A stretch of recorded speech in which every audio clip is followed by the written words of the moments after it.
Hello नमस्कार दोस्तों, स्वागत है आपका लिब्रे ऑफिस क्लास 2 के इस वीडियो में। आज के इस वीडियो में हम लिब्रे ऑफिस को कंटिन्यू करने वाले हैं। पिछले लास्ट वीडियो में हमने लिब्रे ऑफिस के इंस्टॉलेशन और डाउनलोड प्रोसेस को देखा था। आज के इस वीडियो में आप सीखेंगे कि लिब्रे ऑफिस के राइटर प्रोग्राम को किस तरीके से यूज़ में लिया जाता है, कैसे हम राइटर के ऊपर काम करते हैं। तो चलिए ज़्यादा देरी ना करते हुए सीधा हम वीडियो की तरफ रुख करते हैं।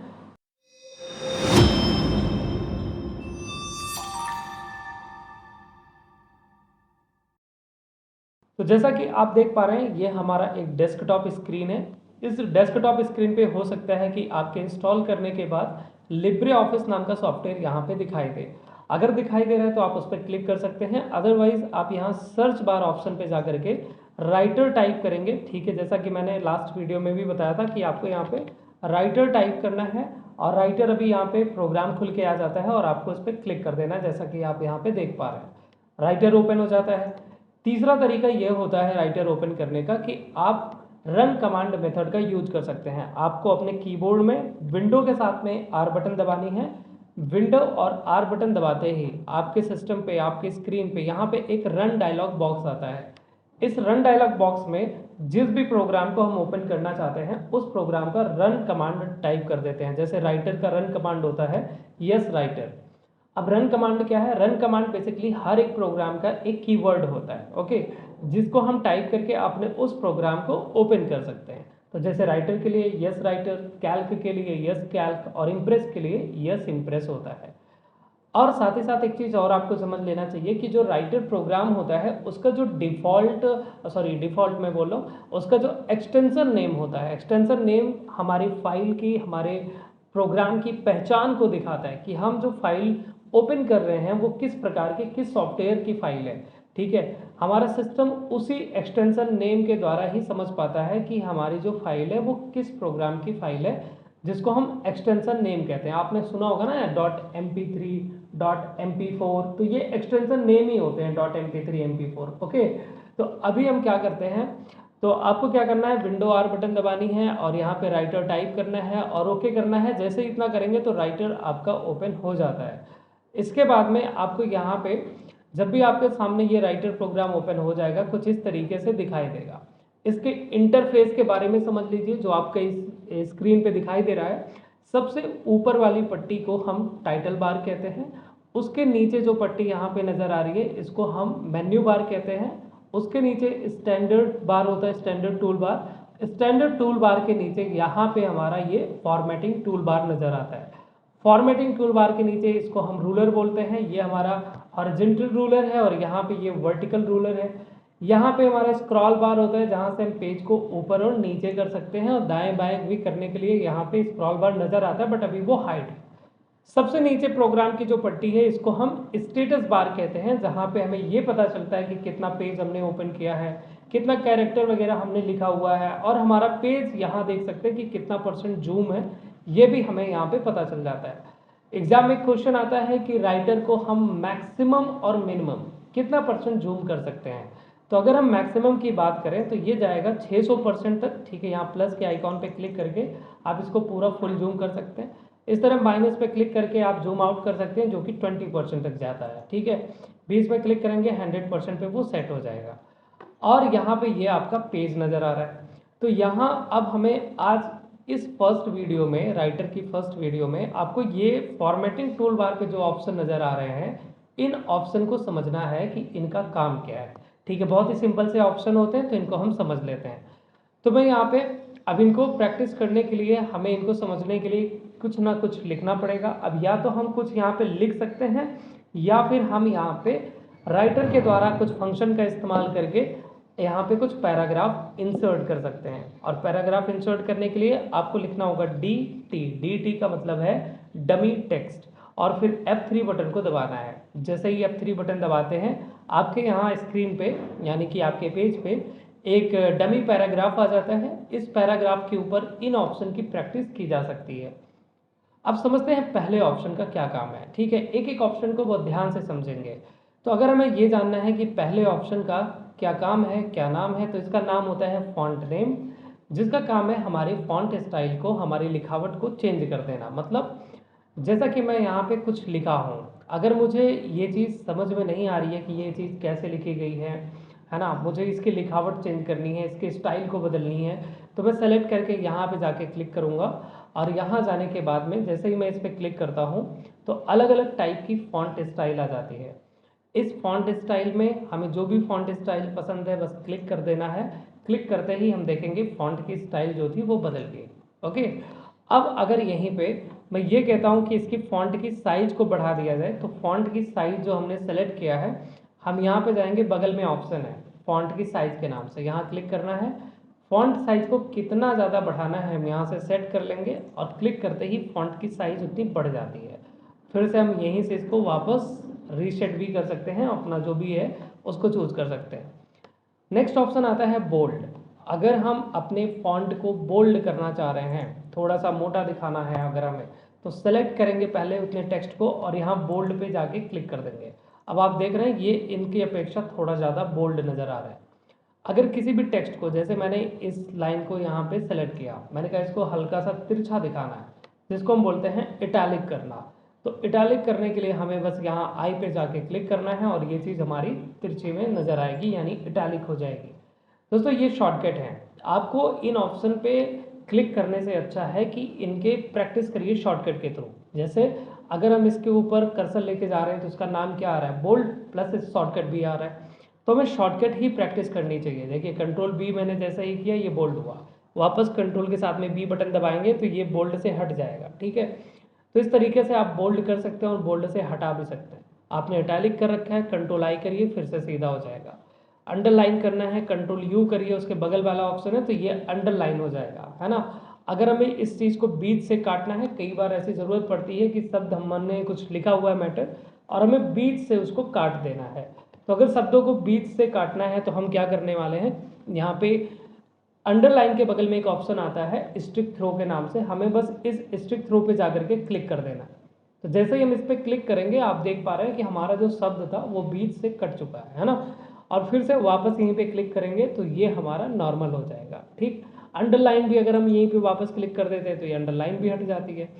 इसके बगल में आप ऑप्शन देख रहे हैं, इसका नाम है सुपर स्क्रिप्ट, और वहीं उसके बगल में दूसरा है जिसका नाम है सबस्क्रिप्ट।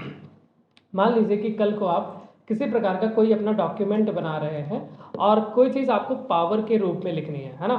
जैसे मान लीजिए कि मैं लिखना चाहता हूँ 5 की पावर 2, अब 5 की पावर 2 मैं 2 को सेलेक्ट करूँगा, सिर्फ 2 को, और 2 को सेलेक्ट करने के बाद यहाँ पे आपको जाना है और सुपर स्क्रिप्ट पे क्लिक कर देना। जैसे क्लिक करेंगे या फिर शॉर्टकट यूज करना है, ठीक है, तो आप देखेंगे ये जो 2 था वो पावर के रूप में लग गया है। अगर हम वहीं पे वापस क्लिक करते हैं तो ये नॉर्मल हो जाएगा। उसी तरीके से अगर आप कुछ इस तरीके से बेस के रूप में लगाना चाह रहे हैं, जैसे मैं लिख रहा हूँ H2O, अब 2 को मुझे बेस के रूप में लगाना है, 2 को सेलेक्ट किया और यहाँ पे क्लिक कर देंगे। जैसे मैंने क्लिक करा सब स्क्रिप्ट पे तो वो नीचे बेस के रूप में लग चुका है। ओके, वापस यहीं पे क्लिक कर देंगे तो ये नॉर्मल हो जाएगा। अब उसके बगल में एक ऑप्शन आ रहा है यहाँ पे क्लियर डायरेक्ट फॉर्मेटिंग, ठीक है, जिसका काम ये होता है कि अगर आपने यहाँ से किसी भी प्रकार की स्टाइल, किसी भी प्रकार की इफेक्ट को अप्लाई किया है, उन सारे इफेक्ट को कैंसिल करके फिर से हमारे डॉक्यूमेंट को पहले जैसे बना देना। जैसे यहाँ पे हम देख पा रहे हैं कि अभी ये कुछ इस तरीके से नजर आ रहा है, हमने कहा सारी फॉर्मेटिंग हटा दो, तो अब बस क्या करना है, इनको सेलेक्ट करना है और यहाँ क्लियर डायरेक्ट फॉर्मेटिंग ऑप्शन पे जाकर के क्लिक कर देना। जैसे हम यहाँ पे क्लिक करते हैं हम देख पा रहे हैं कि हमारा जो भी मैटर था, है ना, पहले अलग स्टाइल में था, वो सारी स्टाइल हट चुकी है और हमारा मैटर एकदम नॉर्मल तरीके से नज़र आ रहा है। वहीं उसके बगल में एक ऑप्शन आता है जिसका काम है फॉन्ट का कलर देना। अगर हमें फॉन्ट का कलर देना है, फॉर एग्जांपल जैसे ये इतना है, मैंने कहा इसका फॉन्ट कलर रेड करना है, सेलेक्ट किया, यहाँ पे जा करके हमें बस क्लिक कर देना है और इसके ऊपर कलर अप्लाई हो जाएगा। वहीं दूसरा अगर मुझे कलर लेना है, फिर मैं यहाँ पे जाऊँगा, जो छोटा सा एरो दिखाई दे रहा है, इस एरो पे जाकर के क्लिक करना है और यहाँ से आपको जो भी कलर पसंद आए बस आपको अपने कलर पे क्लिक कर देना है, कलर यहाँ पे अप्लाई हो जाएगा। ठीक है, अगर मान लीजिए कि आप कोई डॉक्यूमेंट बनाते हैं और उस डॉक्यूमेंट में कोई ऐसी चीज़ है जिसको आप हाईलाइट करना चाह रहे हैं बैकग्राउंड कलर दे करके, तो बस आपको सेलेक्ट करना है अपने उस लाइन को और यही फॉन्ट कलर के बगल में ही ऑप्शन है हाईलाइट, ठीक है, जहाँ पे आप क्लिक करके, ठीक है, अपने इस टेक्स्ट को अपने जो भी टेक्स्ट आपने सेलेक्ट कर रखा है उसको जिस भी कलर से हाईलाइट करना चाहें बस क्लिक कर दें। और कल को ये हाईलाइट कलर हटाना है तो वापस आपको ये सेलेक्ट करना पड़ेगा, और सेलेक्ट करने के बाद आपको फिर से यहीं पे जाना है और यहाँ नो फिल पे जा करके क्लिक कर देना है, तो ये चीज़ आपकी फिर से नॉर्मल हो जाती है। इतना समझ में आ गया होगा आप सभी को? नहीं आया है तो एक बार फिर से आप रिवाइंड करके देख सकते हैं, ठीक है। और आगे बढ़ते हैं। आगे यहाँ पे हमारे पास में ऑप्शन है अलाइनमेंट का। अलाइनमेंट ऑप्शन जो होता है ये बताता है हमारे कर्सर की पोजीशन, कि आप जो लिखेंगे वो किधर से लिखेंगे, ठीक है, कहाँ से लिखना शुरू करेंगे। जैसे अभी हम देख पा रहे हैं, देखो हमारा ये जो यहाँ पे आ रहा है ना, आ रहा जा रहा आ रहा जा रहा है, इसको कर्सर या फिर ब्लिंकर बोलते हैं, ठीक है। तो ब्लिंकर की पोजीशन क्या है, पेज के लेफ्ट में है। कुछ भी लिखूंगा तो वो लेफ्ट साइड से लिखते हुए राइट साइड की तरफ जाता है। अगर मैं ऐसा कह दूं कि मुझे ये चीज़ सेंटर में करनी है, तो सेंटर में करने के लिए हमारे पास यहाँ पे एक अलाइनमेंट है, ठीक है, सेंटर। बस इस पर क्लिक कर देना, जैसे क्लिक करेंगे ये सेंटर में आ जाएगा। वहीं अगर इसको राइट में करना है तो क्लिक करेंगे ये राइट में आ जाएगा। एक ऑप्शन आता है जस्टिफाई। जस्टिफाई जो हमारे पैराग्राफ को दोनों तरफ से बिल्कुल बराबर करने का काम करता है। मतलब कि जैसे अगर हम देख पा रहे हैं यहाँ पे हमारे पास में एक पैराग्राफ है, ओके। इस पैराग्राफ को हमने सेलेक्ट किया। अब सेलेक्ट करने के बाद आप ज़रा देखिए, ये लेफ्ट साइड से तो बिल्कुल बराबर है क्योंकि अलाइनमेंट लेफ्ट था, लेकिन राइट साइड से हम देख पा रहे हैं कि एक लाइन यहाँ खत्म हो रही, दूसरी लाइन थोड़ा पीछे, फिर एक लाइन आगे, आगे पीछे, इस तरीके से खत्म हो रहा है। मैं पैराग्राफ को दोनों तरफ से बिल्कुल इक्वल रखना चाह रहा हूँ, तो बस मुझे क्या कर देना है, यहाँ पे जस्टिफाई ऑप्शन पे जाकर के क्लिक कर देना है। जैसे ही इतना आप करेंगे तो आप देखेंगे कि आपका जो ये पैराग्राफ था ये दोनों तरफ से बिल्कुल बराबर हो चुका है, ठीक। वही अब आगे बढ़ते हैं। तो आगे जब बढ़ेंगे तो यहाँ पे अब अगला ऑप्शन आता है लिस्ट बनाने से रिलेटेड। अगर मैं इस पूरे को डिलीट कर रहा हूँ तो कंट्रोल के साथ में ए बटन दबाना है, कंट्रोल ए, और डिलीट बटन दबाना है, जिससे ये पूरा डिलीट हो जाएगा, ठीक है। अब समझते हैं लिस्ट कैसे बनाते हैं। तो लिस्ट दो प्रकार की होती है, ऑर्डर और अनऑर्डर। ऑर्डर लिस्ट का मतलब होता है कि जिसमें आप किसी प्रकार के सिंबल वगैरह का यूज करते हो।